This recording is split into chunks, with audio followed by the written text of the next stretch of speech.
Et salut les gars, chez vous, en Afrique, en Europe, en Asie, en Amérique et partout dans le monde, dans la diaspora africaine, dans le globe. C'est votre frère Bib qui revient pour une vidéo. Avant de continuer, maintenant, abonnez-vous, laissez des commentaires, toujours dans le respect et mettez des pouces comme ça. Voilà, pour traîner plus de monde à ce contenu. Aujourd'hui, on va parler un peu de... la colonisation, mais la colonisation mentale. La colonisation mentale, c'est vraiment la pire forme de la colonisation. Parce que quand on vous colonise mentalement, c'est un peu comme si on met votre cerveau en autopilote. C'est l'autopilotage. Vous vous rappelez, dans les années, avant l'année 60, l'Afrique était, quasiment toute l'Afrique, surtout l'Afrique, voilà, toute l'Afrique, il faut dire, était sous le joug des colons européens. Et la plupart des pays africains ont acquis leur indépendance dans les années 60. Ok? Et le Congo, d'où je suis, a acquis l'indépendance le 15 août 1960. Mais après, voilà, nous vivons dans les affres ou les conséquences d'une colonisation. Et l'une de ces conséquences, c'est que l'administrateur qui dans le temps était blanc est devenu africain, congolais, avant notre image. Mais par contre, ces administrateurs ont commencé à faire un peu pire que le colon. Donc, parce que les administrateurs ont appris des colons. Déjà, notre système éducatif est calqué sur le système éducatif français, donc ou encore le système éducatif du pays qui a colonisé. Et non seulement ce système éducatif a été fait de telle sorte qu'il y ait une éducation particulière, des notions particulières réservées aux Noirs ou encore aux Nègres. Et il y avait une éducation spéciale pour l'école européenne. Ce qui explique qu'aujourd'hui au Congo, nous avons le bac français et le bac congolais. Et pourquoi un bac français alors que c'est eux qui ont mené leur langue française chez nous, c'est eux qui ont mené leur curriculum, donc cette façon d'apprendre à l'école, c'est eux qui l'ont mené et après ils ont défini un bac français. Cela veut dire qu'il y a quelque chose qui va pas. Si on a un bac français, cela suppose que donc l'éducation locale, les notions apprises à l'école chez nous, et ça sont incomplètes. Ce qui arrive que quand un Africain vient en France avec sa licence, sa maîtrise, eh bien il a du mal à être accepté. Il doit reprendre sa licence, il doit reprendre sa maîtrise. Et donc revenons un peu à cette mentalité. Donc la mentalité du colonisé, c'est on nous a appris à détester tout ce qui est de chez nous. On nous a appris à s'auto-détester et à glorifier tout ce qui vient d'ailleurs. Et cette mentalité, on va la trouver particulièrement chez les Congolais. Ceux qui parlent, ou bien encore chez ceux qui parlent français. Mais je vais insister sur les Congolais parce que le Congolais, surtout le Congolais de Brazzaville, c'est quelqu'un qui est passé maître dans l'art de l'auto-destruction. Et c'est quelqu'un qui a perdu le sens de ses valeurs, où il ne trouve pas de valeur en lui-même, mais tout ce qui a de valeur, c'est tout ce qui vient d'ailleurs. La façon de s'habiller, les habits qui ont de la valeur, ce sont les habits qui viennent d'ailleurs. On voit avec le mouvement de la SAP. Avec le mouvement de la SAP, vous voyez bien que le Congolais ne s'habille que avec les marques européennes. Il faut mettre Gucci, il faut mettre Louis Vuitton, Jean-Marc Weston, tout ce que vous voulez. Et le Congolais de l'autre rive, il est, comme on appelle, le Congolais de l'autre rive, Congo-Kinshasa, les deux Congo, Congo-Kinshasa ou Congo-Brazzaville. Il faut mettre les Yoshi Yamamoto. Mais vous ne verrez jamais prôner les marques africaines. Et pourtant, nous avons des tailleurs africains, nous avons des couturiers, il faut même pas parler de tailleurs. Nous avons des couturiers africains, nous avons des constructeurs, des inventeurs, des constructions de marques de chaussures et des vêtements qui ont parfois une haute qualité. que les marques européennes. Mais ils ne vendent jamais dans ce sens et ils font de la publicité gratuite pour les marques européennes. Et d'ailleurs, qui pour la plupart détestent les Africains. Ce sont des gens qui détestent les Noirs. On l'a vu quelques années avec le scandale de Guerlain. Qui disait, ben, d'ailleurs, j'ai travaillé fort que les nègres, et d'ailleurs, je ne sais pas si le nègre a travaillé autant dur que moi. Ça, c'est Guerlain. Si vous avez oublié, allez sur YouTube, vous trouverez bien scandale des propos de Guerlain. Et cela s'applique dans beaucoup de choses, quasiment dans tout. Aujourd'hui, regardez pendant la fête de Noël. La fête de Noël, c'est l'une des fêtes les plus célébrées pour les chrétiens d'Afrique ou chrétiens du monde. Mais quand vous allez dans les marchés africains, les marchés congolais, eh bien, vous ne trouverez jamais ou quasiment jamais une poupée noire. Il n'y a pas de poupée noire. Il n'y a pas de poupée noire. La dernière fois, la dernière fête, je suis allé dans le marché, j'ai voulu trouver une poupée pour mes nièces. Eh bien, je voulais bien une poupée à l'image de ma nièce. Parce que elle est noire comme moi, elle est africaine comme moi. Il faut une poupée africaine. C'était mission impossible. J'avais réussi à trouver une poupée qui ressemblait un peu à une poupée noire avec, mais c'était la couleur était la peau claire, très très claire, ben on va dire noir comme ça, mais avec les traits du visage un peu asiatique, un peu on sait pas trop, un peu noir, un peu asiatique. Donc voilà, on va qualifier ça comme poupée noire. Donc c'était mission impossible. Et donc ces poupées, on renforce cette image à nos enfants que la beauté, c'est la beauté. Quand on dit beauté c'est la femme blanche. C'est l'image que ça rapporte. Et ça, vous voyez, les poupées ont la peau, la peau rose, parce que quand on dit aussi être blanc, le blanc, le blanc n'est pas blanc. Le blanc, en réalité, ils sont un peu rose. La peau, comme on dit, la peau de cochon. Quand vous regardez le cochon, c'est la peau rose, c'est un peu comme la peau des blancs. Maintenant, comme nous on dit, la peau noire, nous on est un peu brun, en fait, on est brun. C'est vrai que il y a aussi chez nous des gens qui sont très foncés, comme les gens qu'on peut trouver au Soudan, un peu partout en Afrique, hein. Teint foncé, certains disent oui, la peau de singe et tout, écoutez, tout ce que vous voulez, hein. Nous les hommes, on est tellement orgueilleux, arrogants, parfois on ressemble aux animaux, mais on dit oui, parce qu'on pense qu'on est très supérieur. Donc voilà, ça c'est pas le sujet. Le sujet, nous avons aujourd'hui des gens acheter ces poupées noires, blanches. Le message est que nos enfants, nos filles s'identifient maintenant avec comme les blancs. Donc comme c'est blanche. Les enfants veulent avoir des cheveux lisses, veulent avoir une peau claire, des habits et tout ça. C'est dans la tête maintenant. Et donc, quand vous emmenez une poupée noire même à nos enfants refusent. Nos enfants pleurent parce qu'elles veulent des poupées blanches. Ça, c'est une réalité. D'ailleurs, il y a quelques heures de cela, je causais avec l'une de mes sœurs du Congo. Je lui ai dit, mais tiens, est-ce que j'ai trouvé ici dans un marché des poupées noires très très très jolies et tout. J'aimerais bien faire des cadeaux.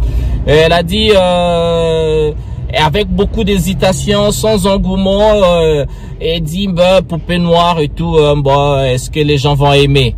Donc les gens ne vont pas aimer une poupée. Nos enfants, nos filles ne vont pas aimer une poupée à leur image.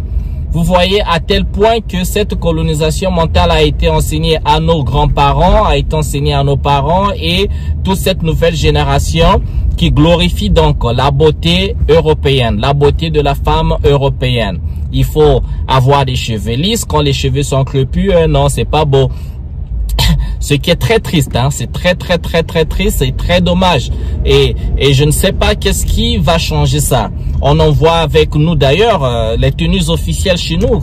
Si vous voyez le gouvernement chez nous, la tenue officielle c'est la veste, c'est la cravate, voilà, c'est ça la tenue officielle. Mais on a oublié les tenues traditionnelles de chez nous qui fait avec le raffia. Hein, le raffia, un truc de qualité, un tissu de qualité raffia, un tissu cher, n'est-ce pas? Et encore, je félicite nos frères et sœurs du monde arabe. Dans les tenues officielles, c'est leur tunique, c'est leur boubou. Nos frères de l'Afrique de l'Ouest également, on voit leur président, leur leader de temps à autre avec leur tenue à eux. Tenue traditionnelle, comme on dit tenue, mais en fait, c'est pas tenue traditionnelle, ce sont des tenues culturelles, tenues identitaires. C'est votre identité, c'est notre identité. Et les Européens, avec leurs vestes et leurs cravates, c'est leurs identités. C'est eux qui ont inventé leur truc et ils en ont fait leur tenue officielle. Mais nous, on a pris, c'est tout ça à cause de la colonisation, parce que l'administrateur du colonisateur nous a pris dans l'administration. Quand on venait travailler dans le bureau, il fallait s'habiller comme lui.